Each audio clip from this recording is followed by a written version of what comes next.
Dans nos quartiers, je vous le disais tout à l'heure, depuis 7 ans, l'école Reporter Citoyen ouvre l'accès au métier du journalisme et de la communication aux jeunes des quartiers populaires. Pour en parler avec nous, celui qui est à la tête de cette initiative, le journaliste et grand reporter et réalisateur John-Paul Lepers. Ça en Bonjour. fait des casquettes, oui. Ça en fait beaucoup. Reporter Citoyen, c'est une école, une formation continue sur 3 ans. C'est ça, c'est une formation continue, c'est-à-dire que ce sont des jeunes qui sont ou étudiants ou qui travaillent. C'est ou ça, qui sont travaillent en à côté. recherche d'emploi. Donc on les voit une fois par semaine et ça pendant 3 ans. Il y a des cours théoriques, il y a des cours pratiques, il y a des stages à l'EMI, qui est notre partenaire, l'École des métiers de l'information, et à la Télé Libre. Voilà, parce qu'elle est portée en fait par cette qui s'appelle association la Télé que Libre. vous dirigez. Que je dirige depuis 10 ans, 9 ans maintenant, bientôt 10 ans. Et donc, ces jeunes viennent en stage et puis ils partent en voyage, ils partent en reportage, ils sont... Bon, sur le terrain, quoi. une fois c'est ça. En fait, on forme des reporters. Voilà, vous donnez les et bases des citoyens. et ensuite vous envoyez Voilà. sur le terrain. Vous dites avoir lancé Reporter Citoyen pour refuser la fatalité d'une génération sacrifiée et parce que vous croyez en la possibilité de créer des médias citoyens et populaires. Mais en quoi elle est sacrifiée, cette génération ? Écoutez, c'est parce que nos métiers sont fermés aux classes populaires. Nos métiers sont de fait de gens qui peuvent faire des études, qui ont les moyens de faire Sciences Po ou de se payer des écoles à 7 000 euros. Et donc, dans l'imaginaire, si vous voulez, des jeunes des quartiers, il y a le foot, éventuellement, il y a le commerce, quelquefois, il y a le rap, mais il n'y a pas le journalisme. Et ces jeunes se plaignent des médias. Et quelquefois, ils ont raison. C'est-à-dire que les médias maltraitent les quartiers. Et donc, on s'est dit, il faut essayer d'ouvrir ces métiers. Et on a fait ce journal, d'ailleurs, je vais vous montrer ça. Et voilà, en gros, la philosophie. On est un peu provocateur, hein, bien sûr. Toujours. 70% des journalistes sont des fils de riches. Oui, parce qu'ils sortent d'école, parce qu'ils ont des réseaux. Alors, ce journaliste dit... Et alors, ça vous gêne ? Oui, nous, ça nous gêne, et je pense que ça gêne, en gros, la société française. Non pas, moi, je ne suis pas contre les élites, hein, moi, ça, aucun problème. Mais ça gêne la société française de ne pas avoir d'autres regards, des regards d'autres lieux de la France, de la diversité, mais aussi des différences économiques et sociales. Voilà. Parce qu'aujourd'hui, vraiment, en effet, c'est ça. C'est-à-dire qu'un jeune issu d'un quartier difficile, en effet, c'est très difficile pour lui d'accéder aux écoles parisiennes, sauf s'il passe, par exemple, pour une fondation diversité, comme on a aussi à TF1, par exemple. Alors, écoutez, depuis 2 jours, Ayane Koudou, qui est une ancienne reporter citoyenne, a été sélectionnée chez vous, chez TF1, je pense, et elle va être en alternance pendant 2 ans. C'est vrai, je suis content de l'annoncer, et tous ses amis et tous les amis de reporters citoyens sont ravis de savoir. On est obligé quand même de passer par là. C'est-à-dire qu'on est obligé quand même de créer des fondations, notamment sur la diversité, pour pouvoir en fait ouvrir les portes à ces jeunes. On fait des efforts. Je parle de on, c'est la société française. Bien sûr. Et c'est vrai qu'on s'est dit, on n'y pensait pas. Et on a vu ces émeutes dans les quartiers. Moi-même, j'ai travaillé dans cette maison à TF1 et il y avait ce souci de se dire, mais pourquoi on ne l'a pas vu ? Et donc, c'est vrai qu'aujourd'hui, vous avez Harry Roselmack qui représente une forme de diversité ici à TF1, mais il a fallu se battre. Il a fallu se battre pour que, en gros, nous les Blancs, on l'accepte, de dire, oui, la France, elle est diverse. Et donc, on avance, c'est pas gagné encore. Quand on a fondé Reporters Citoyens il y a 7 ans, c'était plus difficile. Aujourd'hui, ces fondations... D'ailleurs, avoir créé cette association, à quel moment c'est arrivé ? Ça a été nécessaire parce qu'on a vu à la télé, il y avait des jeunes qui venaient pour se former, qui n'avaient pas les réseaux. Et puis, on s'est dit, mais avec l'EMI, c'est vraiment l'École des métiers de l'information qui est notre partenaire, on s'est dit, mais pourquoi ? On a besoin de ces regards. C'est une volonté politique, c'est une volonté militante d'inclure toute la société française dans ce qui raconte la société française. Les journalistes racontent cette société, ils doivent le faire au mieux, ils ne font pas toujours bien, ils doivent le faire au mieux, mais il faut plusieurs regards, plusieurs origines. On a tous notre histoire et on raconte la France différemment si on est fils de riches ou si on est fils de pauvres, si on est femme ou homme d'ailleurs. C'est pour ça que c'est bien qu'il y ait des femmes de plus en plus dans nos métiers, si on est homosexuel ou pas, si on a souffert ou pas dans sa jeunesse. Il nous faut tous ces regards. On va aller voir quand même tout de suite de quoi on parle. On va aller voir justement cette école Reporter Citoyen. On vous voit d'ailleurs aussi dans ce sujet, un superbe sujet. C'était un stage. Voilà, c'est ça. Pendant un stage caméra, oui. Et bien nous, ce pas des stagiaires, c'est les journalistes qui sont allés. Benjamin Creuard et Florian Paume les ont rencontrés. Regardez. Dans l'écran de cette caméra, peut-être les visages, les plumes qui feront l'information de demain. En attendant, pour ces 5 reporters en formation, la problématique est assez simple à résumer ce jour-là, maîtriser le fonctionnement d'un outil incontournable dans le journalisme. Il y a un truc qui est pratique sur cette caméra, il y a cette petite bague là sur le côté de l'optique. Voilà. Gestion de la lumière, image nette et stable, cadrage, cela fait beaucoup de paramètres à assimiler. Ça va, je maîtrise bien, j'ai un bon prof et après il faut bien écouter, être attentif aux conseils et après on arrive. Les élèves semblent très attentifs aux explications que donne Vincent, professionnel de la caméra. Ah là, va être net. Pour la prise de son, c'est John-Paul Lepers qui assure le cours, journaliste, homme de télévision, des années d'expérience et des conseils précieux. Ce micro, c'est comme une torche. On va éclairer la bouche de la personne. On éclaire ma bouche et j'éclaire la bouche de la personne. De prendre souvent les transports en commun. L'interview version micro-trottoir. Cela peut vous paraître élémentaire, mais quand il faut allier travail du son et de l'image, les choses se compliquent. Est-ce que tu as pensé au caméraman ? Tu n'as pas pensé au caméraman. C'est-à-dire que c'était à lui de se débrouiller. Là j'enregistre. John-Paul Lepers joue les petites souris et les élèves se sentent sécurisés dans cet exercice. Il est très investi dans le travail, franchement il est très investi. On sent qu'il a envie de nous aider, il a envie qu'on apprenne. Il a envie qu'on apprenne son métier et voilà, ça nous motive 2 fois plus.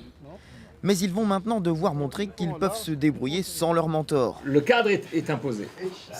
On est à une station de métro ou dans une station de tram ou dans un tram. Point. Nous partons donc pour 1 heure de tournage en autonomie. C'est juste un petit reportage sur le tramway. Je l'ai trouvée bien, c'est juste qu'elle était un petit peu trop distante et que le micro, elle l'avait un peu trop pour elle et donc voilà. Donc, Attends, Là, je vais tester le son. on teste le son, ensuite il va vous poser la question avant que... Top. Bonjour madame. Bonjour, je voulais vous demander, est-ce que vous prenez souvent les transports en commun ? La formation reporter citoyen n'est pas qu'un apprentissage technique. Les élèves suivent chaque semaine des cours de journalisme dans une école partenaire du 20e arrondissement. Ces jeunes, sélectionnés, viennent des quartiers populaires de la région parisienne.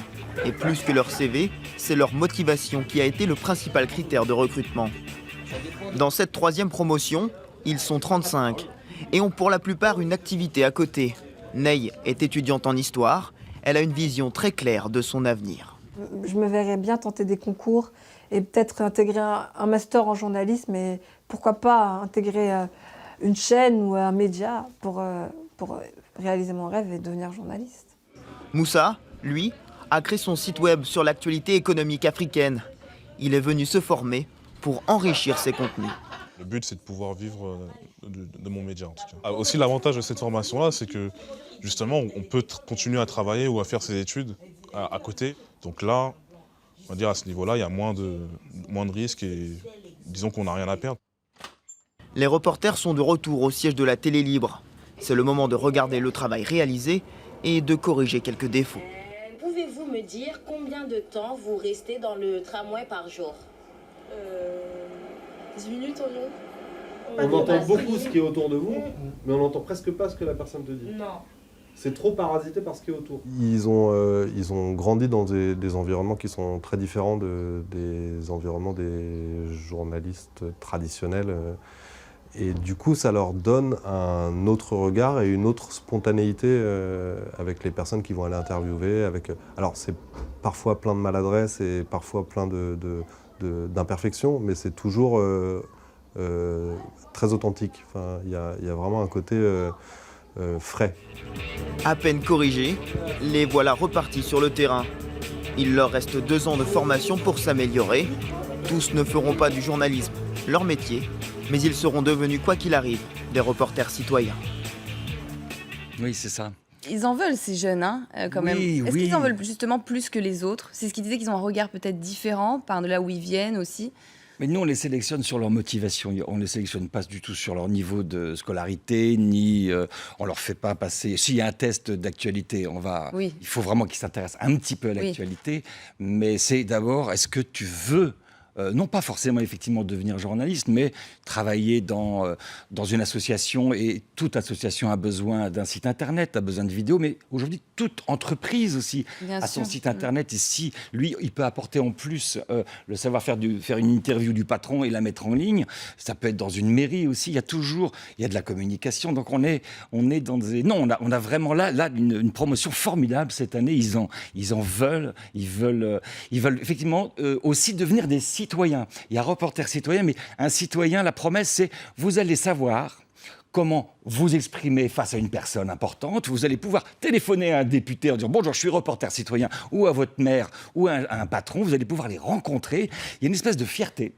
Il y a un statut social qu'ils obtiennent, et donc ils peuvent devenir des citoyens actifs qui ont un blog, qui sur les réseaux sociaux sont responsables de ce qu'ils vont diffuser, parce qu'ils savent que il faut pas mettre n'importe quoi parce qu'on peut vous attaquer en justice, mais faites attention de ne pas mettre n'importe quoi parce que ça peut être contre vous aussi, hein. Donc son CV est sur internet, enfin voilà, c'est des citoyens actifs, responsables. Et peut-être des journalistes, oui. Vous allez les chercher ou ils viennent à vous? Comment ça se passe? Alors, ça, c'est les villes, hein. On a Villetaneuse, l'île Saint-Denis, Épinay-sur-Seine dans le 93, Grigny, Corbeil-Essonnes dans le 91, et Paris, 14e, 19e, 20e. Hein. Pour cette promotion de 35, c'est les missions locales, c'est les associations, ça peut être les mairies, c'est des gens qui connaissent, qui rencontrent les jeunes, qui ont entre 18 et 30 ans, hein, qui viennent et qui, du coup, on les reçoit avec Sabah Rahmani, qui est la coordinatrice. On les voit tous les deux ensemble, et on les sélectionne sur uniquement la motivation. Voilà. Et ce que vous dites souvent, c'est vrai que les médias, notamment vis-à-vis des jeunes des quartiers, beaucoup, en effet, rejettent les médias ou sont dans la théorie du complot, un peu beaucoup. Est-ce que c'est pas... Vous vous êtes retrouvés ça confronté à ces difficultés-là? Tout le temps. Quand par exemple le 7 janvier 2015, les attentats, il y a une grande manif le 11 à Paris. Et là, il y en a un jeune de Grigny qui me dit « Mais John Paul, moi je suis pas Charlie. » Oui, voilà. D'accord, tu n'es pas Charlie, je m'en fous, tu es journaliste, tu vas couvrir la manif. Et il est allé couvrir la manif, on s'en fout qu'il soit Charles. Et il est revenu. Il y a un sujet d'ailleurs qu'on a fait d'ailleurs sur la télé libre qui raconte cette journée et sa démarche. Il s'est dit, c'est marrant, j'ai vu une ferveur, et il n'imaginait pas cette ferveur. En fait, de lui-même, il ne serait pas allé. Mais il a compris que même s'il n'était pas d'accord sur les caricatures, il était bien sûr contre les attentats, il n'est pas d'accord sur les caricatures de Charlie Hebdo, on a le droit. Mais il a dit, tiens, je fais partie de ce peuple. Oui, c'est ça, on se sent une appartenance, une cohésion. Voilà, c'est les notions de responsabilité, les notions de république, de fraternité, c'est des choses qu'il a pu partager dans cet événement, sinon il ne serait pas allé. Vous en avez débattu, ça, au niveau des attentats, notamment cette année 2015, cette peur parfois des jeunes des quartiers d'être stigmatisés aussi. Ça, c'est pas qu'une peur, c'est une réalité. Aussi. C'est pas qu'une peur, c'est une réalité. Oui, mais en même temps, on se bat là-dessus. On leur dit, oui, parce qu'ils disent, ils salissent l'islam. Oui, c'est pas les médias qui salissent l'islam. Même si les médias font des raccourcis, c'est clair, ils ont leur part de responsabilité. Mais c'est bien parce qu'il y a des terroristes qui se réclament de l'islam. Je leur dis, oui, mais c'est pas l'islam. Ils me disent, je sais, mais c'est des terroristes qui se réclament. Et donc, on est dans ce débat, et voilà, c'est particulièrement intéressant de voir tous ces jeunes qui ne se seraient pas rencontrés non plus. Parce qu'il y a des jeunes de différentes villes qui ne viennent jamais à Paris, par exemple, et qui vont débattre et rencontrer d'autres personnes qui ne pensent pas comme eux, qui ne sont pas comme eux. Ça, c'est une ouverture. Oui, c'est une richesse. Il y en a une, Enfante, qui est maintenant journaliste, qui a son diplôme, qui bosse, et qui est revenue une fois du 16e arrondissement. Elle m'a dit, John Paul, dans le 16e, j'ai vu des gens bien. Oui, voilà. Et je lui ai dit, Enfante, les clichés sont partout, en fait, finalement. C'est ça, partout. En fait. Voilà, se battre contre ça, c'est la première leçon que je leur donne, d'ailleurs. Les prochaines élections, et notamment la montée du Front National, comment ils réagissent par rapport à ça? Est-ce qu'ils y pensent, ou ils pensent à couvrir l'élection présidentielle? On n'en a pas parlé encore. On a fait un peu les dernières municipales, oui, où on accueille des candidats, et là, eux participent à cette émission, et on a eu Najat Vallaud-Belkacem qui est venue faire une émission spéciale sur l'école. Sur le Front National, vous savez, dans les quartiers, il n'y a pas énormément de Front National, en fait. Non, oui. On s'aperçoit que les Français sont beaucoup plus tolérants, là où, dans les quartiers où il y a une forte immigration que là où il n'y a pas d'immigration. Mais c'est beaucoup de gens qui souvent ont perdu la foi Alors, en il y a- tous les il y a politiques, tout notamment simplement- encore plus aujourd'hui avec François Hollande 4 ans après, des gens qui ont voté pour lui, qui aujourd'hui sont dans la désillusion Il y a totalement. Oui, il y a ça, bien sûr. Il y a l'abstention surtout. Voilà, ça. C'est surtout ce que nous combattons, c'est ne soyons pas indifférents. On a effectivement la politique. C'est vrai. Il faudrait qu'il se réinvente un peu. Il faut que ça bouge. C'est clair. Sinon, ça peut exploser. On le sait. Mais en même temps, si on ne fait rien, si on ne s'implique pas dans la vie de la société, si on n'est pas un citoyen actif, il ne faut pas se plaindre. Est-ce que c'est facile ou pas facile de poser les mots sur les mots MAUX de la société? Est-ce que le politiquement correct a plombé la France? Notamment sur les quartiers, par exemple, et sur de ce. C'est une question difficile, enfin, que moi j'ai beaucoup abordée dans mon travail. Effectivement, il y a des endroits où, effectivement, il y a des vrais problèmes parce qu'il y a trop de personnes d'origine étrangère. Et ça, dire ça Voilà, pour un média, c'était pas possible. Mais si, il y en a trop. Pourquoi? On les a parqués. Pourquoi? Parce que ceux qui sont d'origine française sont partis. Et peu à peu, des ghettos se sont faits à la fois par le départ des habitants, mais parce que aussi les HLM les ont regroupés. Et là, on a créé des problèmes. Oui, et c'est de là que vient du coup le chômage, la précarité et la violence. C'est ça, finalement. Et nier le problème avec l'islam, c'est ridicule. Il faut l'affronter, mais l'affronter en face à face et avec fierté et avec calme et détermination, sans chercher la division. Parce que ceux qui l'abordent, ce sont ceux qui cherchent la division, du côté religieux comme du côté politique. Vous étiez notamment penché il y a un moment sur ce lien ou non qu'il pouvait y avoir entre la délinquance et l'immigration. Oui. Parce que vous aviez vécu, c'était une expérience vécue, c'était en 2014, me semble-t-il, où vous aviez été agressé par une dizaine de jeunes. Donc à l'époque, vous aviez dit c'était des Noirs et des Arabes, et vous vous étiez posé cette question de se dire est-ce qu'il y a un lien? On vous avait taxé de raciste à l'époque, vous aviez fait 2 films, et finalement, vous étiez arrivé sur ce constat qu'on est dans l'erreur, et que ce n'est pas le cas. Oui, ce film montrait en gros chiffres à l'appui, chiffres du ministère de l'Intérieur à l'appui, reportage à l'appui, constatation sur le terrain que non, il n'y a pas de liaison entre immigration et délinquance. Comme dans une ville comme Montbéliard où il y a beaucoup d'étrangers, il y a pas mal de délinquance, 70 pour 1000 par exemple. Mais quand vous allez à Dreux, ville où il y a 3 ou 4% d'immigrés, d'étrangers ou d'origine étrangère, pareil, 71% pour 1000 de délinquance. Donc 2 villes, une blanche, une pleine d'étrangers, pareil. Donc le problème n'est pas, c'est pas le seul, c'est un problème, c'est pas le seul problème, c'est pas le problème principal. Le problème principal, c'est les familles, c'est l'alcool, c'est la violence, c'est ça qui crée la délinquance et bien sûr le chômage. Mais non, on va pas taxer de raciste. C'est moi-même qui m'interrogeais. Je m'interrogeais dans ce film. Immigration et délinquance. Que l'enquête qui dérange. L'enquête qui dérange et la fabrique du préjugé que, en fait, peu à peu, je me disais, mais alors donc c'est les étrangers qui sont responsables, puisque je m'étais fait agresser par des jeunes qui étaient effectivement tous noirs et arabes. Et dire ces mots-là, déjà, c'est une transgression. D'ailleurs, à Reporters citoyens, ils étaient furieux quand ils ont vu le début du film. Mais qu'est-ce que c'était devenu raciste? Et ils ont vu le film, et ils ont vu comment ça se développait. Il faut voir jusqu'à la fin, c'est un constat posé. D'un sentiment général ou quasi général pour prouver, chiffre à l'appui, que ce sentiment n'est qu'un préjugé. Et d'ailleurs, vous avez dit à l'époque, ces 2 films vont choquer, et je le revendique. Oui. Justement, est-ce qu'on est obligé de passer par là, c'est-à-dire pour délivrer un message ou pour donner la vérité aujourd'hui? Écoutez, la vérité, je ne sais pas. On a tous des talents. Moi, je sais un petit peu jouer là-dessus, sur la provocation. Je pense que partir de là... Vous vous définissez comme un emmerdeur professionnel, mais avec le sourire. Voilà. Et c'est vrai, mais chercher...